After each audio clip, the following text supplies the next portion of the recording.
my kitchen. My name is Holly Morrison. I'm from Goshen Farm and Gardens, and we're going to talk about something I'm very passionate about, and that is sustainable living. Sustainable meaning our bodies being sustainable and strong and hearty and healthy, and this is something I'm excited about sharing is how to make milk kefir. We've been making this for about 3 years. I have probably in that 3 years period of time taught at least a couple hundred moms how to make this and gotten them started with the kefir grains and such. So that's what we're going to talk about today. We're going to unveil and show you what I have here. This is already some fermented milk kefir, and I'm going to show you step by step how to do this yourself in your own home. So what we have right here is, now I have a big family and we all love milk kefir. So this is a gallon of milk kefir that's ready to be pulled. The way you know that it is ready, and this is raw milk, so it hasn't been homogenized, so you can see like a little separation there. This is cream, and that's milk. All of that's going to get used, so nothing goes to waste. See how it jiggles? You pull it away and it separates a little. That, it looks just like, kind of like yogurt, okay, but it hasn't been blended, so it does look a little bit different. You'll see a little bit of the whey right in here, and like little veins.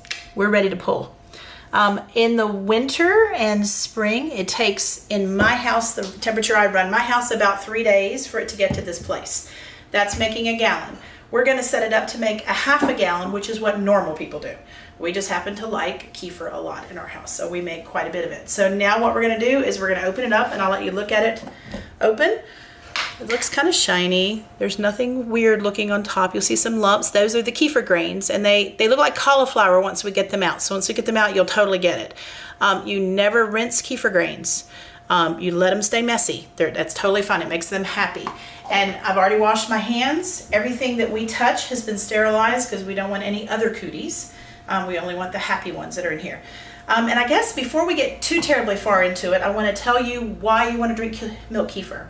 Milk kefir is a way of fermenting and preserving milk, making a drinkable yogurt. That's basically what kefir is, milk kefir. It's like yogurt that you can drink. You can make it any flavor you want. You can make it tart. You can make it savory. You can make it incredibly sweet. You can do somewhere in between. In our home, we make everything usually sugar-free, so we'll use stevia and erythritol and blends like that, and we'll put fresh fruit in. Sky is the limit with that. So we'll talk about that a little bit further later. But kefir, the actual word kefir, means feel good. And it will preserve your body. Whatever preserves food preserves your body. So we're preserving milk. Once I get through processing this and getting it all done and putting it in my fridge, it will keep in the refrigerator for 9 months. We're not going to leave it in the refrigerator for 9 months. We're going to drink it. As a matter of fact, we can't make enough of it in our house. We make 3 gallons a week. So now we're going to take our already fermented milk kefir. The grains are still in the jar. We've looked at it. We've decided it's ready by looking at the veins and the marbling that's going on in there. If you don't see this, you can still pull it. It will not be as tart. It will not be as fermented, and it will not have as many friendly bacteria in there. You want all the friendly guys you can get. This is free probiotics. Free health is really what you're getting out of here. Nourishment, and you're going to feel good. So we're going to take our milk kefir, take our lid off. We're going to keep our lid right side up. I'm an RN, so I think about things like that. You don't want any extra friendly guys in here. You only want the good guys. So we're going to take the whole jar, and we're going to dump it into a colander with a bowl that's big enough to hold what I have in here. This is a gallon. This will hold almost a full gallon. So the kefir grains are going to get harvested. So this is what's going on. We're dumping it in, and you see this, it looks kind of slimy. This is good. This means it's perfect. And that right there is fermented cream, heavy whipping cream right there on the top. Those are the kefir grains you see falling in. Good guys. The beautiful thing about milk kefir is if you take care of the grains and you give them milk every few days. See how it's lumpy like that? That's perfect. This is an absolute perfect batch. Now I'm going to stop, and I'm going to take my spatula. Anything that's plastic, only plastic touches milk kefir. If it's metal, it hinders multiplication. You don't want anything that's going to hinder it. And all you're going to do is work it like this, and in the process you're blending your cream back in. But we're going to end up putting it in our blender in just a little bit, so it'll be fine then. So all we're doing is pushing our lovely kefir through. That's our kefir. And sometimes we make messes, not a big deal. It cleans up with a paper towel and a washcloth. And we are harvesting our kefir grains. And you'll see them in just a moment once I get all this kefir pushed through the colander. And we're almost there. And see all those kefir grains? That is enough kefir grains right there. And they'll come out first. That's enough kefir grains to ferment a whole gallon of milk. This is not an exact scientific process, okay? They say certain formulas, you just can't really mess it up. So there you are. We're leaving a little bit of the kefir on it because it likes it that way.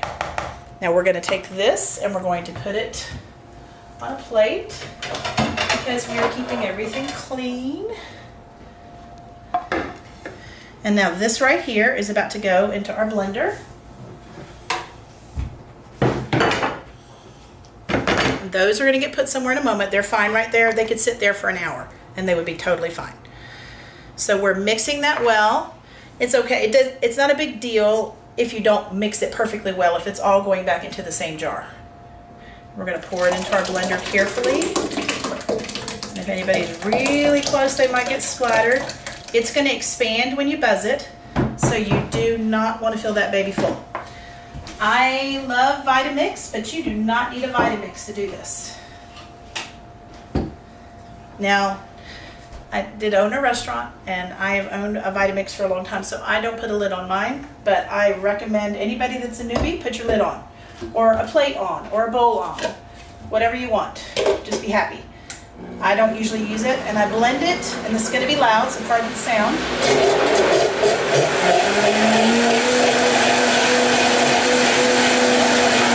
We went all the way to high. Now it is decadent silk. It's sour. Right now this tastes like sour cream, like liquid sour cream or liquid yogurt with no flavor, which means the sky is the limit at this point. What we do in our family is we put them in jars, keep it in the fridge, and we flavor as we go. But I want to show you how to flavor, so I'm going to pour off a quart. And that's going to go in the fridge as a flavor as you go. And that will keep for 9 months in your fridge. Now, you don't want to drink this in 9 months because it will be kefir beer. I mean, you're not going to get drunk or anything. Fermentation always releases just a tiny bit of alcohol, no big deal. But when you get it out of the fridge, shake it really well. And I would recommend you use it within the week. If you leave it in the fridge and you have not touched it in 5 days, it will separate again, and the whey will be here, and then you'll have yogurt here. That's what invited me to want to make Greek yogurt. We're going to talk about that at another time. But when the kefir separates from the whey, you can take a straw. Follow me. I know I'm doing a little bit of extra. This is a rabbit trail. You can take a straw, put it down in there, drink the whey, which is tart. It tastes like buttermilk but clear. Benjamin Franklin said it was the fountain of life, whey. So this is fermented whey from cow's milk. So drink it till it's gone, and then what you will have is Greek yogurt, unflavored. Thick. I mean, you put your spoon in and you dump it upside down and it won't fall off the spoon. That's how thick it is. So that's an easy way to make yogurt. And kefir is yogurt. It's drinkable yogurt, but it's just thinner. Okay, so this is going to go in my fridge. So we're going to flavor it with honey because that's what I found. And all you're going to do is take the kefir that's already been blended. You're going to take a spoon and put in as much as you want. And that spoon is a soup spoon, so that probably is not going to work. All right. So that in there is about 2.5 cups, almost 3 cups of kefir. So I would do a heaping spoon is going to be equal to about 2 spoonsful. So I'm going to do 2 heaping. And whoever drinks this is going to be really, really happy. If you are on a low sugar, low carb diet, no big deal. You just put stevia in.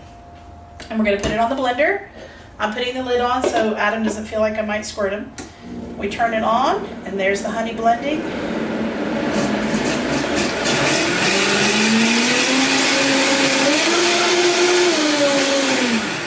Now we have honey flavored kefir, and I assure you it is completely delicious. You're not going to have to try and talk anybody into drinking this one. So I will probably send that home with Adam to give to his kiddos because they love sweet stuff. My kids, they get stevia sweets, so they have been trained for that. So we're going to put a lid on that. And of course you want to put lids on everything, even when you're fermenting your kefir, and we're going to show you how to set that up. So you're going to see how to do that. So that is honey flavored kefir, and it's delicious. This is plain kefir that can be turned into salad dressings. It can be turned into strawberry kefir, blueberry kefir, blackberry kefir. You can put fresh fruit in there.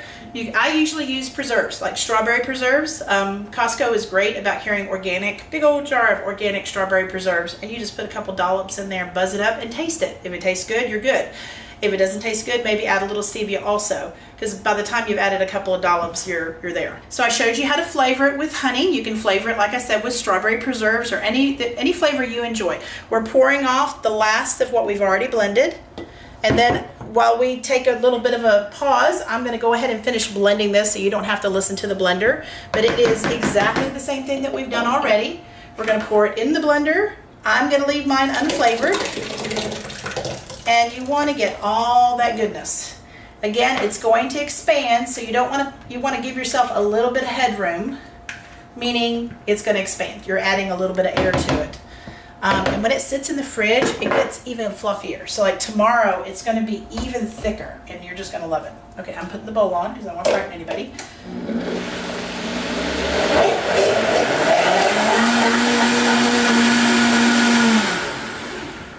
And we are done. And that is how we finish off a batch of kefir. And I really had to do it this way in order to show you how to set it up. Setting it up is very easy. I do recommend getting one of these hot little mamas from the dollar store or Walmart or whatever. Okay.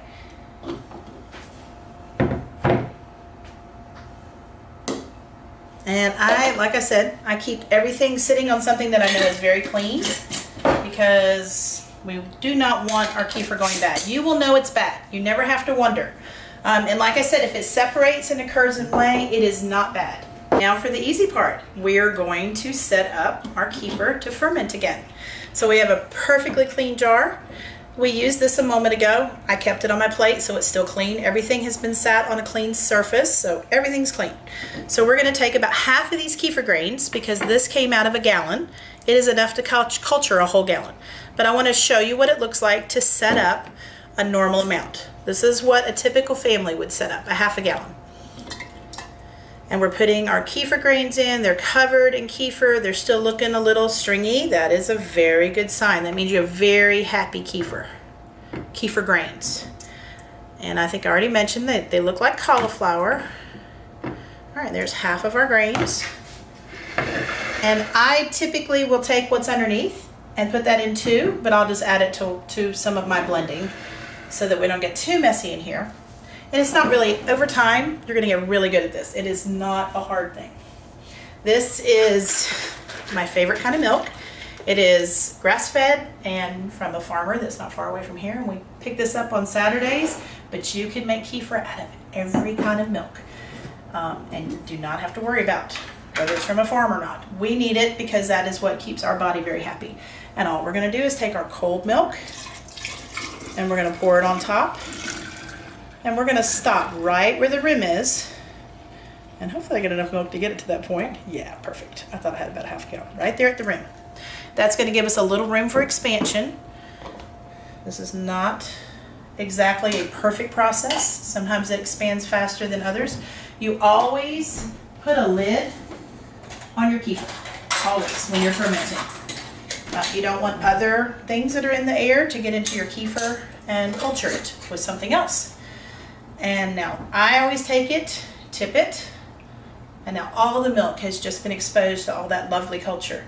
Now I typically am fermenting a gallon. So this is my snuggly that we made, and we make them in all sizes for Goshen Farm and Gardens, for friends of Goshen. And it will be, we don't typically use the half gallon, but this is what we would make, because all ferments need darkness. And so once you get your snuggly on, and our kitchen motif has a little bit of red, so we did our snuggly with red, and it just sits on the counter where you're going to see it. In the winter, you definitely want it near the stove or the oven, because it likes heat. But in the summer, when it gets really warm in your house, you want it a little bit further from where you're cooking, because you want it not to go too fast. So the warmer it gets, the quicker it ferments. And the cooler it gets, they say in Russia, which is where the origins in the Caucasus Mountains in Russia is where they found out about kefir, and they say that the colder it is, the ferment can go longer and the cultures are more rich. And from what I have read and the research and the the studies that have been done, when they culture these to see how many varieties of bacteria, good guy bacteria and yeast in there, and this is all friendly, it's all good.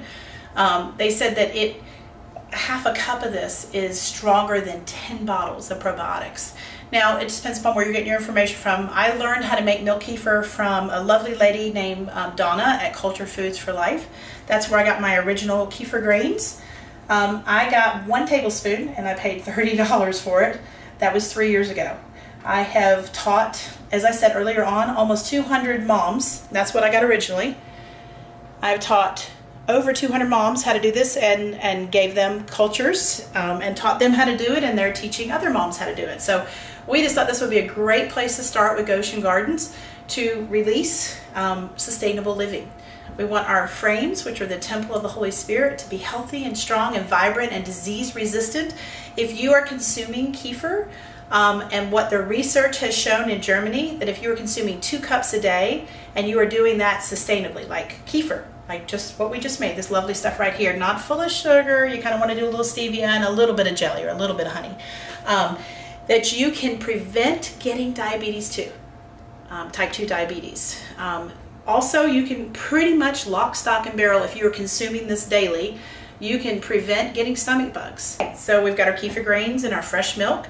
We're putting its blanket on. You can use anything you've got, hand towel, a pillowcase that's dark, a rubber band, it doesn't matter. But it needs to be dark, and it's going to stay in this state for at least 48 hours. You're going to take peeks and look at it, and you're going to make sure it looked like it did in the very beginning, where it had a little bit of marbling, and you pulled it away, and it pulled away from the jar. And just refer back to the beginning of the video. If it looks like that, you are good to go. If it doesn't, go another 12 hours. And if it's in the summer, you're not going to have to wonder. If anything, you're going to want to get to it before it separates. And if it totally separates into curds and whey, you know, you can pull up on YouTube videos and they'll talk to you about that, or we'll do another video to explain what to do at that point. You've not lost your kefir grains and everything is fine. But if you leave it a week, it is probably over, and you would just want to get back in touch with somebody who has kefir grains. All right, so that is it right there. There's one lovely thing I do want to show you, just to kind of bait you on where things are going to go with our next video. This right here looks like it's just kefir, but it's not. This is homemade kefir yogurt, and it's Greek yogurt. And the way you know it's Greek yogurt is you put it on the spoon and then you hold it upside down like that, and it goes nowhere. And it is delicious. This is a maple flavored one. It is totally sugar free, so we use maple syrup extract, erythritol, and stevia, both organic, and my children fight over this. You will never have to try to convince your family to eat kefir. This is like dessert. Unbelievable. We put fresh fruit on it. We'll put frozen blueberries in the bottom and put it inside of a mason jar as we make it, and put frozen blueberries at the bottom, and then put the yogurt on top, put the lid on, pop it in the fridge, and then you have a portable breakfast to go. And that is it, I think. I can't think of anything else. Do want to mention that friends of Goshen family, of Goshen Farm and Gardens, we would like to help with you getting in touch with us to get some kefir grains, and we're going to start producing our snugglies to keep our kefir jars dark and growing and happy. Also, where I got my first culture, my first kefir grains was from a website called Donna's Cultured Foods for Life. That was in California, was in Missouri, St. Louis. 2 weeks ago, they just moved to California. So she has wonderful cultures that you can get from her from all kinds of ferments. Thank you for watching our video. If you have any questions or comments, please use our comment section below. If you have any questions for me directly, please email us at holly@goshenfarmandgardens.org. And please do not forget to hit the subscribe button to get future updates.